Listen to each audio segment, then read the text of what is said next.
नमस्कार साथियों, स्वागत है आप सभी का निखिल एडिटॉक पर। कैसे आप सब? उम्मीद है कि आप सब बहुत ही अच्छे होंगे। दोस्तों, आज का जो हमारा सेशन होने वाला है, सेशन बहुत ही ज़्यादा इंपॉर्टेंट होने वाला है। मैं आपको बता दूं कि आज हम लोग पढ़ने वाले हैं जो आपका पर्सनल इनकम होता है, जिसको बोलते हैं व्यक्तिगत आय। आज उसके बारे में बात करने वाले हैं।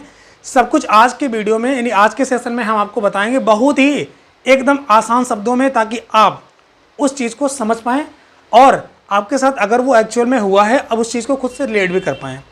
तो इसके पहले वाला जो सेशन हुआ था, आज का सेशन उसी का जस्ट आगे होने वाला है। यानी इसके पहले हमने आपको नेशनल इनकम, जिसको बोलते हैं नेट नेशनल प्रोडक्ट, उसके बारे में हमने पढ़ लिया है। आज का जो हमारा कॉन्सेप्ट है उसी के जस्ट आगे होने वाला है। तो अगर आप चैनल पर नए हो तो चैनल को अभी से ही सब्सक्राइब कर लें, वीडियो को अभी से ही लाइक कर दें। हो सकता है आप जाते जाते भूल जाएँ। तो हम अपने सेशन की शुरुआत करते हैं। आज का जो हमारा टॉपिक है, सबसे पहले हम इसमें पढ़ने वाले हैं पर कैपिटा इनकम, जिसको बोलते हैं प्रति व्यक्ति आय। उसके जानने के बाद हम पहुंचेंगे आपका पर्सनल इनकम पे। तो सबसे पहले हम क्या जानेंगे कि आपका जो पर कैपिटा इनकम होता है, जिसको इन शॉर्ट बोलते हैं पीसीआई, वो क्या होता है। ध्यान से देखिए, जैसे आपको पढ़ना है पीसीआई। पीसीआई इसका पूरा नाम है पर कैपिटा इनकम। इसको बोलते हैं प्रति व्यक्ति आय। अब ये जो प्रति व्यक्ति आय है आपका, यानी जिसको बोलते हैं पर कैपिटा इनकम, इसका एक फार्मूला होता है। पहले हम आपके सामने यहाँ पे फार्मूला लिख देते हैं, उसके बाद इस चीज़ को डिफाइन करेंगे, समझ में आ जाएगा अच्छी तरीके से। तो आपका इसका जो फार्मूला होता है वो होता है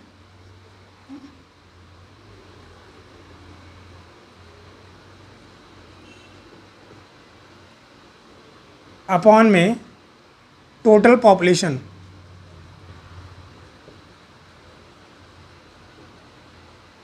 ठीक है, यानी नेशनल इनकम को बोलते हैं राष्ट्रीय आय,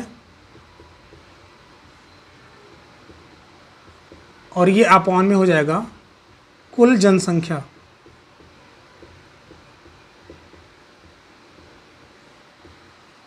आपके सामने ये फार्मूला है जिसको आप यहाँ पे देख रहे हैं। यानी आपको अगर पीसीआई निकालनी है, जिसको बोलते हैं पर कैपिटा इनकम, यानी प्रति व्यक्ति आय, अगर आपको इसको फाइंड करना है, आपको निकालना है, तो आप क्या करेंगे, इस फार्मूले को यूज करेंगे। यानी इस सूत्र को आप यूज करके आप पीसीआई निकाल सकते हैं। यानी आपको करना क्या है, इसमें नेशनल इनकम यानी राष्ट्रीय आय जो भी आपको दिया रहेगा, उसमें आप क्या करेंगे, टोटल पॉपुलेशन से क्या कर देंगे, डिवाइड कर देंगे। यानी राष्ट्रीय आय में कुल जनसंख्या से आप अगर डिवाइड कर देंगे तो आपको प्रति व्यक्ति आय, यानी एक व्यक्ति कितना कमाता है। हमारे इंडिया की जो टोटल पॉपुलेशन है ऑलमोस्ट 140 करोड़ है, यानी 140 करोड़ की आपकी भारतीय जनसंख्या है। वो आपकी क्या हो गई, कुल जनसंख्या हो गई। और आपका जो राष्ट्रीय आय है यानी नेशनल इनकम है, वो आपकी एक वित्तीय वर्ष में कैलकुलेट की जाती है। यानी 1 अप्रैल से 31 मार्च ये आपका फाइनेंशियल ईयर होता है। इस फाइनेंशियल ईयर में जितने भी मात्रा में आपके गुड्स और सर्विसेज होती हैं, यानी फाइनल गुड्स एंड सर्विसेज होती हैं, उनका जो आपका मार्केट प्राइस होता है वही आपका नेशनल इनकम होता है, यानी राष्ट्रीय आय होती है। तो उसमें अगर आप टोटल पॉपुलेशन से आप डिवाइड कर देंगे तो आपका ये पीसीआई निकल जाएगा।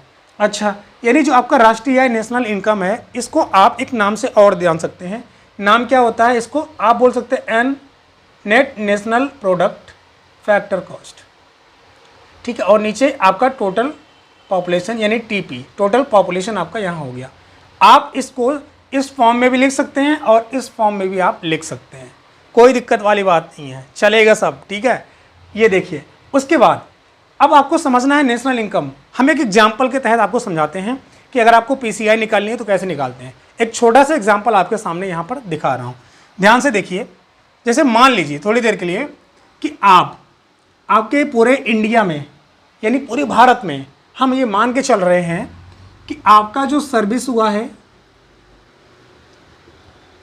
सर्विस से जो आपकी इनकम हुई है वो मान के चलिए 300 रुपये हुई है। ठीक है, हम ये मान के चल रहे हैं कि आपने सर्विसेज से 300 रुपये के बराबर आपने सेवा दी, और यानी 300 रुपये के बराबर आपको यहाँ पे इनकम जनरेट हुई है। अब आगे बात करें गुड्स की। ये आपका गुड्स है यानी सामान है, आपका जो फाइनल गुड्स है ये है। अब इस गुड्स से कितना आपको इनकम हुआ है, मान के चलिए 700 रुपीज़। यानी आप कहते हैं ना, कहते हैं कि आपका जो अंतिम वस्तु और जो सेवाएं हैं उनका बाजार मूल्य, तो आपके जो अंतिम वस्तु और सेवाएं हैं, सेवाएं का मतलब है सर्विस, 300 रुपये है। मार्केट प्राइस सर्विसेज कितने हो गए, 300 रुपये। यानी पूरे इंडिया में जितने भी आपके सर्विसेज हैं उन सबको मिला के इंडिया की जो भी आपकी यहाँ पर इनकम हुई है वो 300 रुपये आई है। और आपने कितना वस्तु को बनाया है एक साल के अंदर, उसकी जो मार्केट प्राइस होती है वो आपकी क्या हो जाती है, 700 रुपये। अब हम इस दोनों को जोड़ लेते हैं तो आपका आ जाएगा टोटल 7 3 10 यानी 1000 रुपये। यानी एक फाइनेंशियल ईयर में आपने, यानी इंडिया की पूरी जो जीडीपी मतलब नेशनल इनकम है वो आपकी 1000 रुपये आ गई है। यानी पूरे एक फाइनेंशियल ईयर में 1000 रुपये का पूरा आपका नेशनल इनकम हुआ है। यानी इतना पूरा राष्ट्रीय आय इंडिया ने कमाया है, भारत ने कमाया है 1000 रुपये एक वर्ष में, यानी 1 अप्रैल से 31 मार्च के बीच में इतना रुपये हुआ है। अब मान लीजिए कि आपकी पॉपुलेशन वो फिलहाल इतना ना होकर के, यानी 140 करोड़ जनसंख्या मैंने जो आपको बताया है रियलिस्टिक में, वो उतना ना होकर के मैं मान ले रहा हूँ ताकि आपको कैलकुलेशन में आसानी हो जाए। तो मैं ये मान के चल रहा हूँ कि आपका जो भी आपका टोटल पॉपुलेशन है वो कितना है, टोटल पॉपुलेशन ये मान के चलिए अभी फ़िलहाल के लिए 100 है।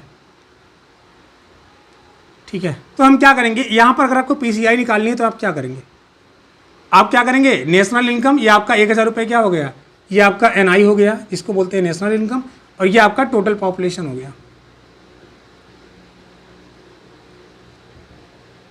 अब हम क्या करेंगे, नेशनल इनकम में टोटल पॉपुलेशन से डिवाइड कर देंगे तो आपका पीसीआई निकल जाएगा। तो हम क्या करेंगे, 1000 में 100 से डिवाइड कर देंगे, तो यानी यहाँ पर 1000 में आप क्या करेंगे, डिवाइड कर देंगे 100 से, तो आप कैंसिल हो जाएगा। यानी आपका जो पीसीआई आएगा वो 10 रुपीज़ आएगा। यानी आपके इस पूरे इकॉनमी में, इंडियन इकॉनमी में, इस एग्जाम्पल के अकॉर्डिंग, यानी इस एग्जाम्पल की अगर बात करें तो इसके अकॉर्डिंग आपका जो पीसीआई आ रहा है वो 10 रुपये आ रहा है। अब अगर मान के चलिए आपको यहाँ से निकालनी है, अब टोटल पता करेंगे आपकी नेशनल इनकम कितनी हो रही है। ठीक है, आपने नेशनल इनकम निकाल लिया कि हाँ इस पूरे इंडिया में राष्ट्रीय आय यानी इतना आपका नेशनल इनकम हुआ है। अब वो कैसे पता चलता है, वो आप गवर्नमेंट की साइट पर जाएंगे, गवर्नमेंट की साइट पर जाने पर आपको वहाँ पर दिख जाएगा कि आपका जो नेशनल इनकम हुआ है एस्टिमेटली, यानी एक अनुमानित होता है, वो एग्जैक्ट नहीं होता है, वो एक अनुमानित डाटा होता है जिसको आप देखते हैं और वहाँ पर देख करके आप ये पता लगाते हैं कि हमारी पूरे इंडियन इकॉनमी में, यानी पूरे भारत देश में एक साल में कितना इनकम जनरेट हुआ है। ठीक है ना, आपको वहाँ से पता चल जाएगा। तो वहाँ से आप नेशनल इनकम की गणना कर लिए और यहाँ पर आपको जो डेमोग्राफी है वहाँ से आप टोटल पॉपुलेशन यहाँ पे निकाल सकते हैं। आप डिवाइड कर दिए राष्ट्रीय आय में और कुल जनसंख्या से, तो आपका पीसीआई निकल जाएगा। यानी एक व्यक्ति पूरे इंडिया में, एक व्यक्ति यानी पर जो पर्सन है वो कितना कमा रहा है पता चल जाएगा। अच्छा, हम पीसीआई की बात तो कर लिए, अब हम बात करने वाले हैं किसकी, पर्सनल इनकम की। आपका पर्सनल इनकम क्या होता है। अच्छा, सुनने में तो आपको क्या लग रहा होगा, सुनने में तो आपको ऐसा लग रहा होगा पर्सनल इनकम मतलब मेरी इनकम जो मैं कमाता हूँ, जिसको मैं खर्च करना चाहता हूँ, जिसको मैं मूवी जाके देख सकता हूँ या अपनी ज़रूरतों के हिसाब को पूरा कर सकता हूँ, ये आपकी पर्सनल इनकम होती है according to your prospectus. But ऐसा नहीं है। आपके जो इकॉनमी है, इस इकॉनमी में जो पर्सनल इनकम होता है उसका कुछ मायने अलग होता है। आप जो बात कर रहे हो, आपकी जो खुद की इनकम होती है वो आपकी होती है पीडीआई यानी पर्सनल डिस्पोजेबल इनकम। अब दोनों की बात हम करेंगे आगे तो आपको समझ में आ जाएगा क्लियर कट की एक्चुअली मामला क्या है। ठीक है ना, हम मामले को समझे तो यहाँ पर एक एग्जांपल से हम देखते हैं। सबसे पहले आपको समझना है पीआई यानी पर्सनल इनकम। ध्यान से देखिए, जैसे आपको क्या करना है, पर्सनल इनकम देखना है। पीआई जिसको बोलते हैं पर्सनल इनकम,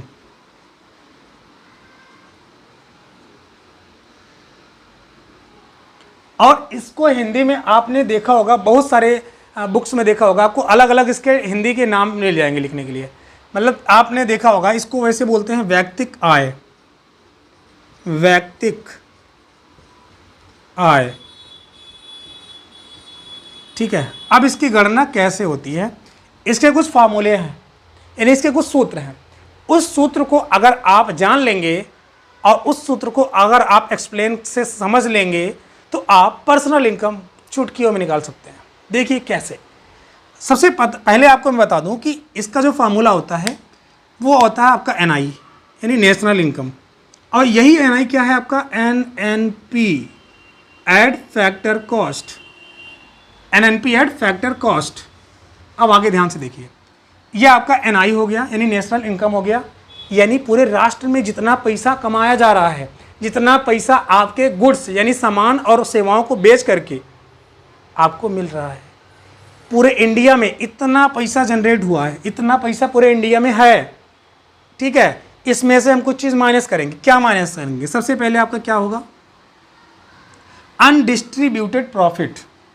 इसमें से कुछ निकालेंगे हम तो वो पर्सनल इनकम हो जाएगा। ध्यान से देखिए कैसे। अब हम क्या करेंगे? एनआई यानी नेशनल इनकम ये हो गया, इसमें से हम निकाल देंगे अनडिस्ट्रीब्यूटेड प्रॉफिट, अनडिस्ट्रीब्यूटेड,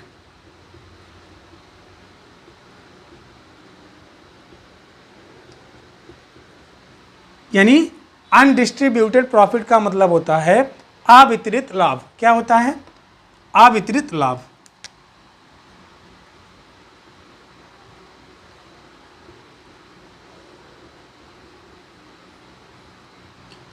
पहले मैं आपके सामने पूरे फार्मूले को कंप्लीट कर दूं, उसके बाद एक एक चीज़ को हम एक्सप्लेन करेंगे तो आपके समझ में आ जाएगा। तो यहाँ पर हो गया अनडिस्ट्रीब्यूटेड प्रॉफिट। उसके बाद बात करें यहाँ पर payment for social security,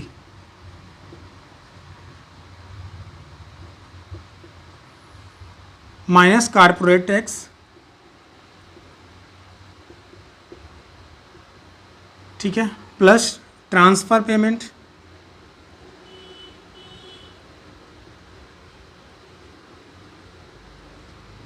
plus net interest paid by the government. ठीक है, आपके सामने पर्सनल इनकम यानी जिसको हम बोलते हैं व्यक्ति का आय, इसका ये पूरा फार्मूला है। अब इस फार्मूले में जो भी आपका टर्मिनोलॉजी इस फार्मूले में आपको दिख रहा है, सारी टर्मिनोलॉजी को हम समझ लेते हैं बहुत ही आसान तरीके से, ठीक है ना। अब ध्यान से देखिए, जैसे यहाँ पर आपके सामने लिखा हुआ है नेशनल इनकम, इसका तो आप समझते ही हैं, यानी पूरे इंडिया में इतना पैसा आ रहा है एक साल में। इसमें से हम क्या करेंगे? अनडिस्ट्रीब्यूटेड प्रॉफिट जिसको बोलते हैं अवितरित लाभ, इसको हम माइनस कर देंगे। अच्छा, ये अनडिस्ट्रीब्यूटेड प्रॉफिट होती क्या है? पहले तो इसको आप समझ लीजिए। जैसे आपको पता है कि बहुत सारी इंडिया में कारपोरेट कंपनियां होती हैं। अच्छा, कारपोरेट कंपनियां क्या होती हैं? जैसे आप देखे होंगे बहुत बड़ी बड़ी इंस्टीट्यूशंस हैं, बहुत बड़े ऐसे फैक्ट्रीज़ हैं जहाँ पर बहुत सारे गुड्स को बनाया जाता है, मैन्युफैक्चर किया जाता है, सामान को वहाँ पर बना के मार्केट में सेल किया जाता है। तो यहाँ पर आप देखते हैं कि बड़े बड़े जो कारपोरेट कंपनियाँ होती हैं, वो जितने भी पैसा जनरेट होता है आपकी इंडियन इकॉनमी में एक साल में, उसमें से कुछ लाभ को अपना वो निकाल लेती हैं पहले से ही। अब जैसे मान लीजिए जितना भी पैसा आपकी इंडियन इकॉनमी में जनरेट हुआ, उतना उसमें से कारपोरेट वाले कंपनियां जो होती हैं कुछ पैसे निकाल लेती हैं उसमें से। इसलिए निकाल लेती हैं क्योंकि उनके यहाँ जो भी एम्प्लॉई हैं, जो भी उस कारपोरेट कंपनी में काम करने वाले एम्प्लॉई हैं, कर्मचारी हैं, उनको तो वेतन देना होगा ना। उनको वेतन देने के लिए ही वो क्या करते हैं, वो प्रॉफिट को पहले ही अपने निकाल लेती हैं। और चूंकि कारपोरेट कंपनियां अपने एम्प्लॉय को भी पैसा देंगी और खुद भी अपना प्रॉफिट देखेंगी, तो इसलिए नेशनल इनकम में से पहले इतना वो निकाल लेती हैं। अच्छा, अब क्या करेंगे? Payment for social security. अब ये क्या होता है? आपने देखा होगा इसमें लगभग आता है आपका जो पेंशन होता है, आप जो पेंशन होता है वो, और आपका जो प्रोविडेंट फंड कटता है। जैसे कोई एम्प्लॉय होता है, वो एम्प्लॉय मान लीजिए किसी जगह पे काम कर रहा है, तो वो जो इनकम जनरेट करता है उसके इनकम में से कुछ पैसा कट करके किसी अकाउंट में जमा हो जाता है, जिसको बोलते हैं EPFO, यानी प्रोविडेंट फंड में आपका जो कमाते हैं जितना वेतन आपको मिलता है, उसमें से कुछ पैसा आपके उस प्रोविडेंट फंड में जमा हो जाता है, जो बाद में जब आप रिटायरमेंट का आपका टाइम आ जाता है, यानी आप जब रिटायर हो जाते हैं, तो उसके बाद इकट्ठा ही आपको मिल जाता है। वो आपका क्या है? आपका वो प्रोविडेंट फंड है। यानी गवर्नमेंट भी क्या करती है, उस पर कुछ ना कुछ क्या करती है, इंटरेस्ट देती है। आपका कुछ पैसा कटा, मान लीजिए फिलहाल के लिए एग्जांपल लेता हूँ, जैसे कोई व्यक्ति है वो किसी कंपनी में या किसी गवर्नमेंट जॉब में है, वो उसकी महीने की इनकम 60,000 मान के चलिए आ रही है, ठीक।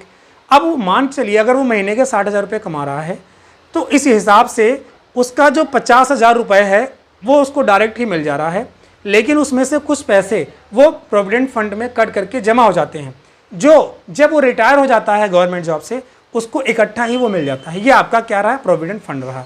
लेकिन वहीं पर अगर हम बात करें पेंशन की, तो पेंशन क्या होता है, जब आप गवर्नमेंट जॉब से रिटायर हो जाएंगे उसके बाद क्या होता है कि आपको पर मंथ कुछ ना कुछ अमाउंट में गवर्नमेंट आपको पेंशन देती है, यानी अमाउंट के रूप में कुछ देती है, ताकि आपको कभी ऐसा ना लगे कि मैंने सरकार की या गवर्नमेंट की इतनी ज़्यादा सेवा करी उसके बाद मुझे सरकार पूछ ही नहीं रही है।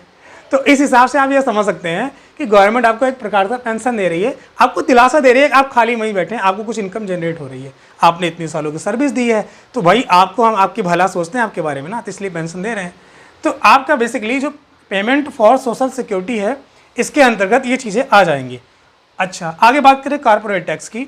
बेसिकली कारपोरेट टैक्स ऐसा टैक्स होता है जो कारपोरेट कंपनियां जितनी भी इनकम जनरेट करती हैं, यानी कारपोरेट कंपनी जितना भी कमाती हैं उसके ऊपर, उस इनकम के ऊपर आपको एक टैक्स लेना होता है, यानी कर लगता है, ठीक है। यानी कारपोरेट कंपनियां जितने भी इनकम करती हैं उसका एक पार्ट, उसके यानी कुछ भाग क्या होता है, गवर्नमेंट को देना पड़ता है, वही आपका कारपोरेट टैक्स होता है।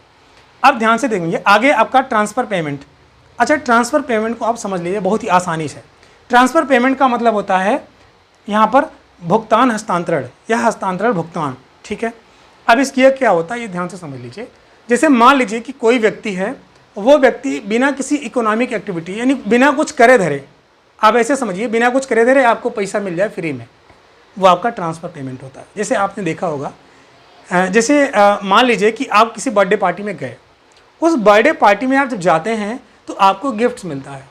अब वो गिफ्ट आपको फ्री ऑफ कॉस्ट मिलता है, आपने कुछ पैसे नहीं दिए हैं अगले बंदे को, जो बंदा आपको गिफ्ट दिया है तो आप तो फ्री ऑफ कॉस्ट में मिला, चाहे वो थोड़ा सस्ता हो चाहे महंगा हो। आजकल तो सब लोग 10 रुपये में पकड़ा दे रहे हैं, चलो हो गया काम। तो आपको जो पकड़ा दिया जा रहा है गिफ्ट फ्री ऑफ कॉस्ट, वो आपका ट्रांसफ़र है, वो आपका ट्रांसफ़र पेमेंट है। यानी ऐसी इकोनॉमिक एक्टिविटी जिसके बदले में आप कुछ कर नहीं रहे हो, वो आपको फ्री में मिल जा रहा है, वो आपका क्या है, ट्रांसफ़र पेमेंट है। उम्मीद है कि आपको समझ में आ गया होगा।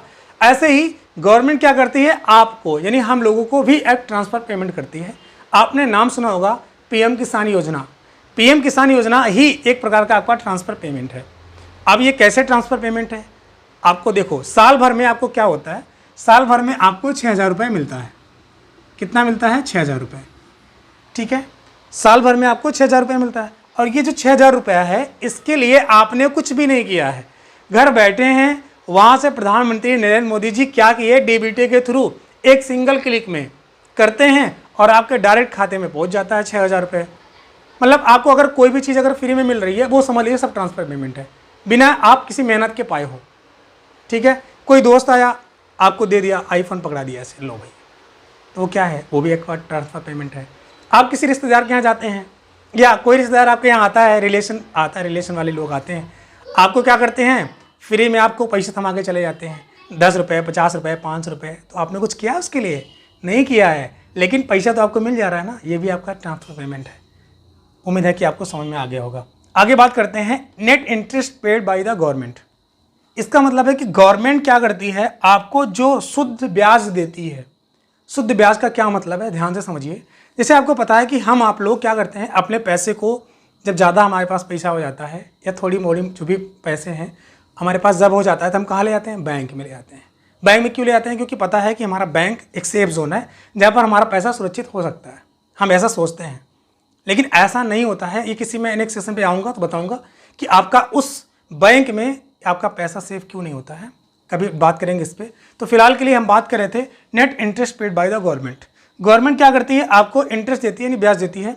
जो पैसा आप डायरेक्ट ले जाकर के बैंक में जमा कर देते हैं, तो बैंक क्या करती है, आपको महीने में साल भर में कुछ इंटरेस्ट देती है उस पैसे पर। अच्छा, वो इंटरेस्ट क्यों देती है, क्योंकि गवर्नमेंट देखो आपके जो बैंक है वो बैंक जो है ऐसा तो नहीं है ना कि बैंक कहेगी आओ ठीक है मेरे पास जमा कर लो, जमा करने के बाद मैं आपको ब्याज दे देता हूँ, पागल थोड़ी ना है वो। इसका मतलब है कि आपके पैसे को वो यूज करती है, कहीं ना कहीं आपके पैसे को यूज करके ही आपको वो इंटरेस्ट प्रोवाइड करती है। और वो इंटरेस्ट प्रोवाइड कैसे करती है? आपके पैसे को यूज करके। वो ये भी किसी एक टॉपिक पे, किसी सेशन को मैं बताऊंगा। फिलहाल ये सेशन अगर मैं अटेंड किया, इस टॉपिक को अटेंड किया, तो वीडियो बहुत ज़्यादा लॉन्ग हो जाएगी। तो उम्मीद है कि आपको जब गवर्नमेंट जो इंटरेस्ट पेड करती है वो आपका क्या है, यहाँ पर शुद्ध ब्याज है जो गवर्नमेंट आपको देती है। ठीक है ना? तो ये आपका रहा पर्सनल इनकम, जिसको आप एक बार और देख लीजिए। यहाँ पर आप देख रहे हैं एनआई, यानी आपका जितना भी आपके भारत में पैसा जनरेट हो रहा है एक साल में, उसमें से अवितरित लाभ जो कारपोरेट कंपनियां होती हैं वो अपने एक बड़े लाभ को खींच लेती हैं अपने पास, इस राष्ट्रीय आय में से निकाल लेती हैं कि मुझे अपने एम्प्लॉय को देना है, मुझे अपने शेयर होल्डर्स को देना है।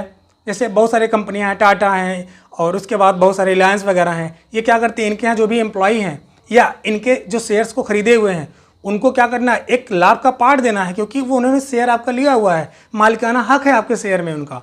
तो बड़ी कंपनियां जो होती हैं वो अपने प्रॉफिट को निकाल के पहले से ही रख लेती हैं। ये आपका अनडिस्ट्रीब्यूटेड प्रॉफिट है जिसको नेशनल इनकम में से निकाल लिया जाता है। उसके बाद पेमेंट फॉर सोशल सिक्योरिटी, आपका जो पेंशन है, आपका जो प्रोविडेंट फंड है, ये भी इसमें से निकाल लिया जाता है। और कारपोरेट टैक्स, यानी कारपोरेट कंपनियां जो इनकम कर रही हैं उनके ऊपर जो टैक्स लगता है उसको भी इस पूरे जितने भी इकॉनमी में पैसे मिल रहे हैं, आ रहे हैं, उसमें से निकाल लिया जाता है। और पेमेंट फॉर ट्रांसफ़र पेमेंट क्या है, जो पैसा आप बिना किसी काम के ले रहे हो उसको भी इसमें से निकाल दिया जाता है। और यानी जो गवर्नमेंट आपको ब्याज दे रही है उसको आपको जोड़ दिया जाता है, और ये ट्रांसफ़र पेमेंट भी जोड़ दिया जाता है, निकाल नहीं जाता है। तो हम क्या करेंगे, इसमें से इन सब चीज़ को निकाल लेंगे और इतना इतना जोड़ देंगे, तो आपको मिल जाएगा पर्सनल इनकम। अभी भी इसमें से कुछ चीज़ें निकालनी है इस पर्सनल इनकम से, तब जा करके आपके पास जो पैसा आएगा, जो इनकम आएगी, उसको आप खर्च कर सकते हैं। ये पैसा आप नहीं खर्च कर सकते अभी इसमें से भी कुछ चीज़ें आपको निकालनी पड़ेगी, तब जा करके वो पैसा आपके पास आएगा, तो आप उसको अपने ज़रूरत की चीज़ों के लिए यूज़ कर सकते हैं। यानी हम नेक्स्ट सेशन में आएंगे तो आपको पीडीआई समझाएंगे, इसको बोलते हैं यहाँ पर पर्सनल डिस्पोजेबल इनकम। वो क्या होती है नेक्स्ट सेशन बताऊंगा। सेशन अच्छा लगा हो तो सेशन को लाइक करना ना भूलें। मिलते हैं किसी और अच्छे सेशन के साथ, तब तक के लिए अपना ख्याल रखें। धन्यवाद।